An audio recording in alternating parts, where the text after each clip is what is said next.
Bienvenue au bulletin d'information de Magnificat TV consacré à l'actualité de l'Église. Nous sommes jeudi 11 mars 2021. Voici les titres.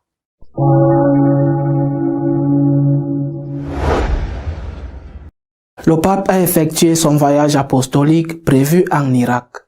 De vendredi à lundi, il a rendu visite aux catholiques de ce pays et a condamné le terrorisme.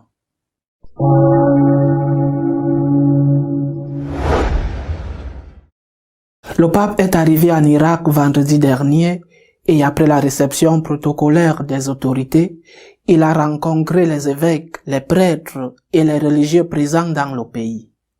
Lors d'un événement historique, pour la première fois, un pape se rend en Irak. C'est un voyage dans un pays ravagé par la violence et la fuite de près d'1 million de catholiques. Pour eux et pour tous les Irakiens, le Saint-Père est venu en tant que pèlerin et porteur de paix et d'espérance. Le premier jour de sa visite, vendredi, le Saint-Père a été reçu à Bagdad par le Premier ministre. Il s'est ensuite réuni avec le président de la République et a dirigé un puissant discours aux autorités civiles et au corps diplomatique. Dans l'après-midi, François a rencontré les évêques, prêtres et religieux d'Irak à la cathédrale de Notre-Dame du Salut, qui a été le théâtre il y a 10 ans d'un attentat sanglant qui a fait 48 morts et 70 blessés. Que la mémoire du sacrifice des martyrs nous inspire à renouveler notre confiance dans la puissance de la croix, a déclaré le pape. Dans son discours, le souverain pontife a rappelé que la croix transmet un message de salut, de pardon, de réconciliation et de résurrection. Il a insisté sur le fait que la mort des martyrs nous rappelle avec force que l'incitation à la guerre, les attitudes de haine, de violence et d'effusion de sang sont incompatibles avec les enseignements religieux. Il a remercié les évêques et les prêtres irakiens d'être restés proches de leur peuple, le soutenant en s'efforçant de répondre aux besoins des populations et en aidant chacun à remplir son rôle au service du bien commun. Le pape François a également appelé à un rapprochement entre les fidèles de différentes confessions chrétiennes enracinées en Irak et à comparer toutes les communautés chrétiennes dans leur ensemble à l'image familière d'un tapis composé de différentes couleurs et formes.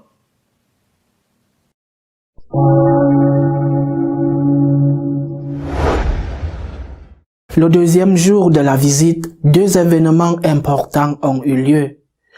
Une réunion avec l'ayatollah al-Sistani et la rencontre avec les chefs religieux à Our, la patrie d'Abraham. Le premier rendez-vous du pape a eu lieu dans la ville de Najaf avec l'ayatollah al-Sistani, l'un des plus importants dirigeants chiites. Ce dernier l'a reçu chez lui en privé et une seule photo de la rencontre a été publiée. Al-Sistani a exprimé au pontife son souhait que tous les citoyens irakiens puissent vivre en sécurité et en paix et bénéficier de tous leurs droits constitutionnels selon un communiqué de son chef de presse.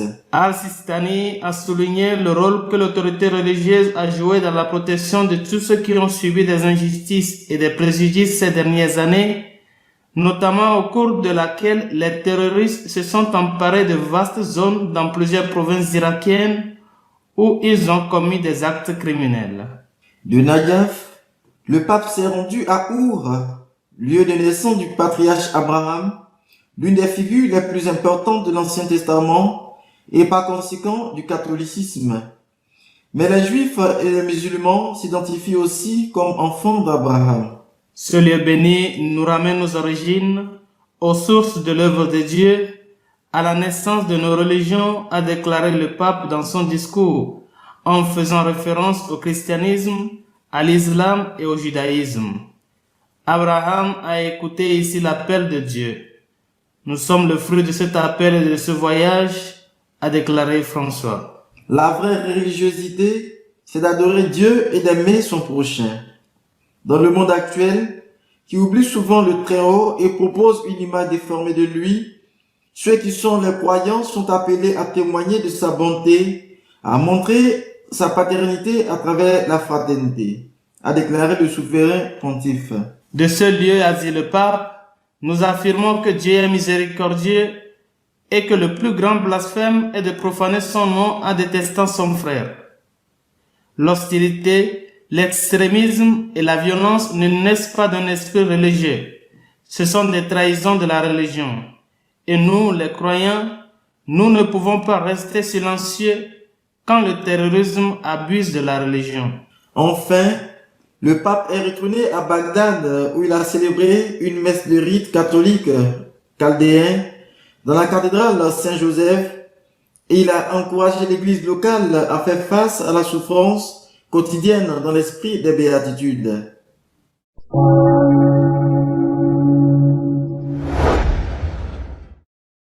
Le troisième jour de sa visite en Irak, le pape l'a consacré aux zones les plus touchées par la violence, Mossoul, Karakosh et Erbil dans le nord du pays. Le troisième jour du voyage du pape en Irak a commencé dans la ville d'Erbil, au Kurdistan irakien. Ces dernières années, elle est devenue le foyer de milliers de réfugiés, principalement de Karakosh et de Mossoul, qui ont fui pour sauver leur vie pendant le règne de l'État islamique. De là, il s'est déplacé pour Mossoul. L'État islamique a occupé la ville pendant 3 ans et en a fait sa capitale, causant beaucoup de destruction et de morts. En 2017, la ville a été libérée et depuis lors, elle lutte pour renaître. À Mossoul, le pape François a présidé la prière pour les victimes de la guerre qui s'est tenue sur la place des 4 églises, syro-catholiques, arméno-orthodoxes, syro-orthodoxes et chaldéennes, détruites entre 2014 et 2017 par des attaques terroristes. Au cours de la cérémonie, le souverain pontife a écouté les témoignages de quelques survivants de ces années difficiles. Ici à Mossoul, a déclaré le pape, les conséquences tragiques de la guerre et de l'hostilité ne sont que trop évidentes. C'est cruel que ce pays, berceau de la civilisation, ait été frappé par une telle tempête déshumaine. Le pape a conclu son discours en disant « Aujourd'hui, malgré tout, nous réaffirmons notre conviction que la fraternité est plus forte que le fratricide, l'espoir est plus fort que la mort, la paix est plus forte que la guerre. » De Mossoul, le pontife s'est rendu à la ville de Karakosh où il y avait une communauté chrétienne florissante qui a souffert de manière extrêmement cruelle la violence de l'armée islamique. La cathédrale a été profanée et brûlée par des terroristes et ses restes ont été utilisés comme champ de tir. Dans son discours, le Saint-Père a encouragé les catholiques à ne pas se décourager sur le long chemin de la reconstruction qui les attend, en confiant que Dieu ne déçoit jamais vu qu'il a le dernier mot et non le terrorisme ou la mort. Le dernier grand événement public du pape François en Irak a été la messe au stade François Hariri d'Erbil dimanche soir où de nombreux chrétiens du Kurdistan et du nord de l'Irak y ont participé et les autorités de l'autonomie kurde heureux de pouvoir participer à un événement de projection internationale. Dans son homélie, commentant le passage de l'expulsion des marchands du temple, le pape nous a encouragés à expulser de nos cœurs les faussetés qui souillent nos cœurs, la double mentalité de l'hypocrisie. Ce sont des maladies qui font mal au cœur et qui rendent la vie trouble, la rendent double. Jésus, a-t-il ajouté, nous donne la force pour que nous sachions résister à la tentation de chercher la vengeance, qui nous plonge dans une spirale de représailles. Avec la puissance du Saint-Esprit, il nous envoie comme ses disciples, appelés à témoigner que l'Évangile a le pouvoir de changer la vie. Terminé l'acte d'Erbil, le pape s'est retourné à Bagdad. Le lendemain, lundi, après avoir fait ses adieux aux autorités de l'aéroport, il est rentré à Rome où il est arrivé en début d'après-midi, concluant ainsi la visite la plus difficile qu'il ait faite jusqu'à présent.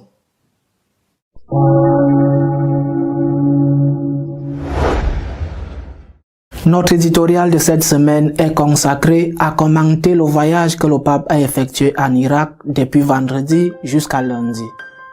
Le pape est allé en Irak et ce qui est plus important, il est revenu, il est déjà à Rome.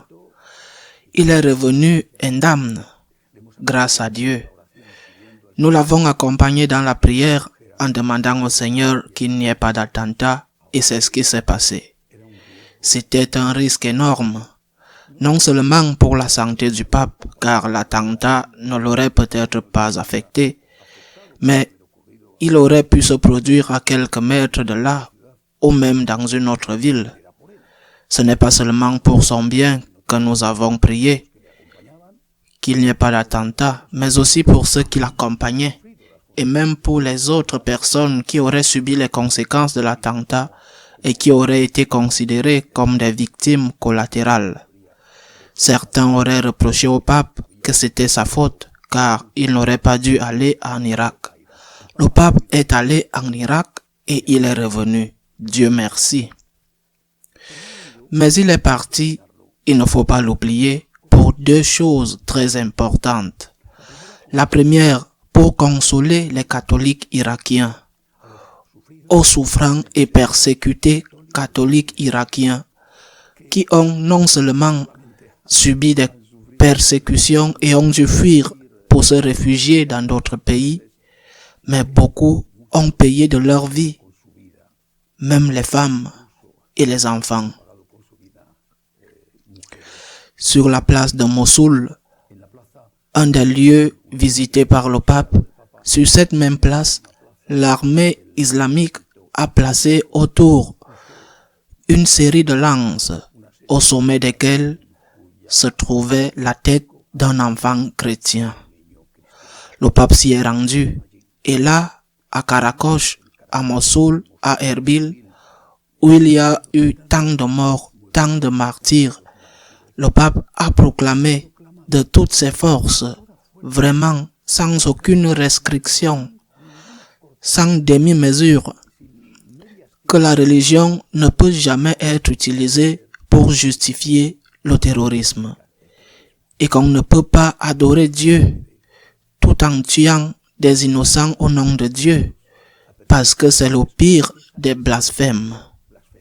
Ceci n'est pas nouveau, les papes l'ont dit ces dernières années. Jean-Paul II l'a dit, Benoît XVI l'a dit.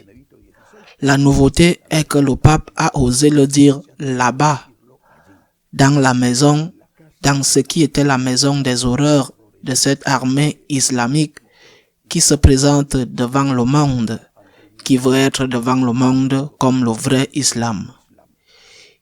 Il y est allé à condamner le terrorisme, à consoler les catholiques irakiens persécutés, et a demandé à ces mêmes catholiques d'être capables d'imiter Jésus-Christ crucifié et de pardonner à leurs ennemis.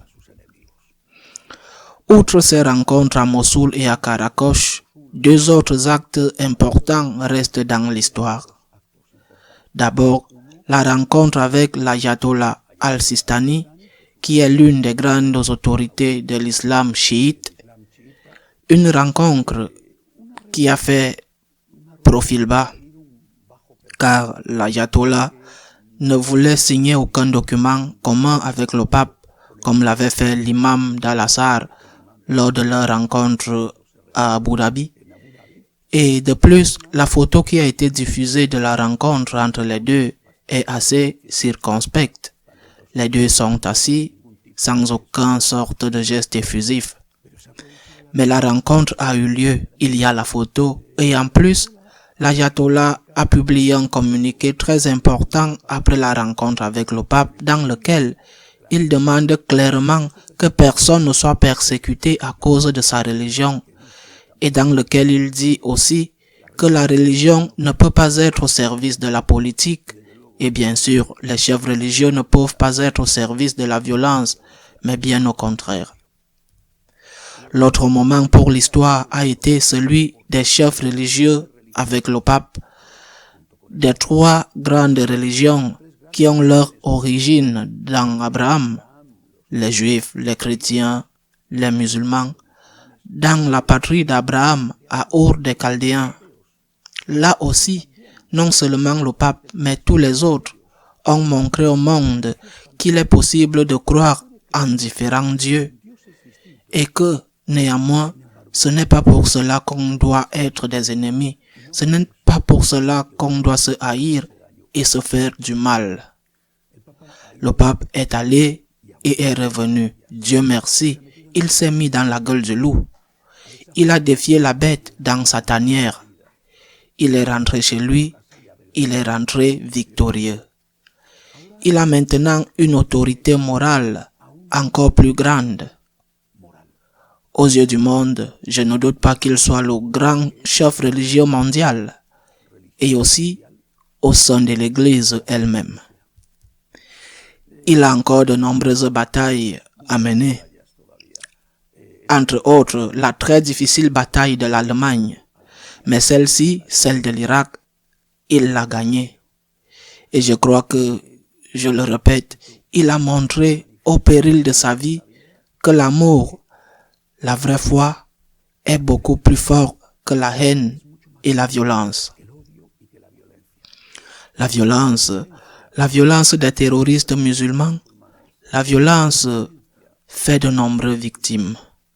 Et elle peut, pendant un certain temps, sembler gagner la guerre, mais elle la perd toujours. L'amour est toujours plus fort que la haine, plus fort que la violence. Heureusement, le pape est déjà chez lui. Nous l'avons accompagné avec nos prières. Nous le félicitons tous et nous le félicitons pour ce succès extraordinaire qu'a été le voyage en Irak. Les premiers à le remercier sont les catholiques irakiens, mais je suis sûr que tous les hommes de bonne volonté, quelle que soit leur religion, sont heureux aujourd'hui parce que le pape a pu proclamer dans certaines villes martyres, a pu proclamer et faire comprendre que la religion ne peut jamais servir de justification à la violence. À la semaine prochaine, si Dieu le veut.